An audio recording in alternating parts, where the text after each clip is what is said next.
Hello, KK! Hello, Galogs! Salamat, Miss Heart!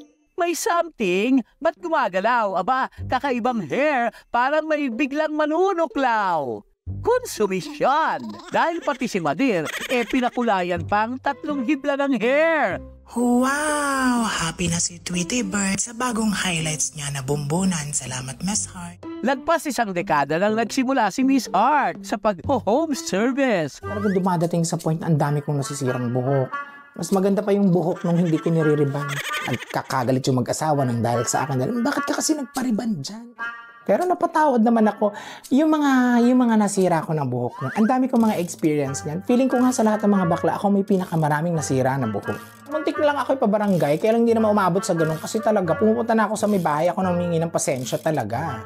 Noon ay di raw siya tanggap ng kanyang family. Kaya si Miss Heart piniling umalis at mag-isang dumiskarte. Kinupkop ng isang hairstylist at doon siya na-inspire na lumaban sa life at rumakit to strive. Actually, nung nakita ko siya, dito rin sa Lemery, nag-ask siya sa akin, Ate Jenny, maaari tumira ako sa bahay mo. Sabi ko, okay. Kumbaga, para sa akin, gusto ko rin tumulong sa tulad ko na umokay din yung buhay nila. So ngayon, sabi niya sa akin, Ate Jenny, wala akong alam sa lahat ng bagay. Kumbaga, ang alam ko lang, maglaba, maglinis, yun lang yung kaya ko itulong. Basta, pakainin mo lang ako. Sa paghanap ng racket, dati pala siyang naging manghuhula kuno. Pati feng shui, di pinalagpas. Aru Diyos ko! Nag-explore ako, kailangan kong umalis sa bahay namin. Nung umalis ako sa amin, wala naman akong kaalam-alam ni humawak ng gunting. Nagpapanggap akong manghuhula. Nanghuhula ako, tapos ako ay naging feng shui expert din ako kasi nung kabataan ko talagang medyo maliit yung mata ko eh. Ganito, gawa, bahay, mga ganyan. Ito dapat wala dito. Ito dapat kulay bahay mo, di puti. Kasi pag puti para ospital, marami sakit. Mga ganon. Nahiya tuloy ako. 6 years ago, parang nagsawa na ako sa ganitong klase ng pamumuhay. Ganito na lang ba? Parang ito na ba yung way ko ng pamumuhay? Parang tumatanda na ako, parang bakit ganito yung buhay ko?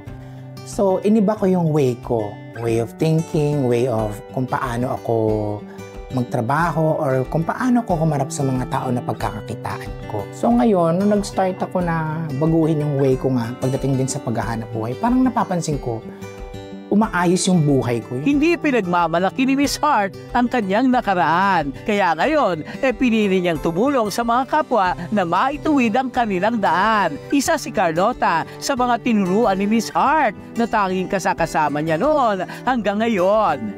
Till death do us part. Mahirap gawa ng, siyempre, magbayahe kayo, araw-araw kayo nagmumotor, pumunta sa iba't ibang barangay, bayan, para mag-home service kami doon sa mga bahay-bahay. Mainit, malinsangan, tapos minsan di nagpapakain ng mga kliyente, nalilipasan ng gutom, kaya mahirap. Ngayon ay may munting salo na siyang naipundar sa Lemery. Biruin mong dinadayo at pinipilahan pa ito ng kanyang mga suki.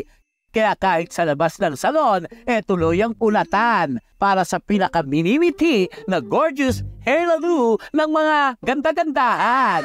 Charan! Parang pressure cooker sa lambota. Sa Cavite po ako nagpapariban. Yung hair ko po, hindi ko po makuha yung gusto ko, hindi pa ako satisfied. Then dito po ay high quality po. Maganda po kasi since 12 years old po ako, nag-home service po si Miss Heart sa amin. Dito pa rin po ako bumabalik kasi nagustuhan ko po yung resulta niyan sa buhok ko noon. Salamat, Miss Heart! Di man madali at tuwid ang pinagdaanan, ang mahalaga pinilit niyang patas na lumaban sa laban ng buhay na maraming buhol-buhol na dapat pagdaanan. Piliting plansyahin ang landas ng walang pag-aalinlangan. Lahat ng pagkita, mas masarap kasing kumita yung galing sa tamang pamamaraan kaysa yung nanloloko ka ng kapwa.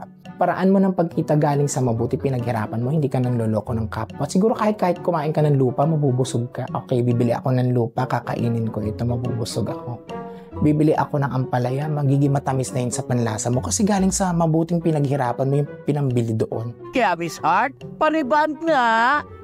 Ituloy mo ang iyong mission to be a hair godmother and keep spreading good vibes to everyone, forever and ever. Lagi nating itatatak yan sa puso, sa isip, at sa anit natin. Salamat, Miss Heart!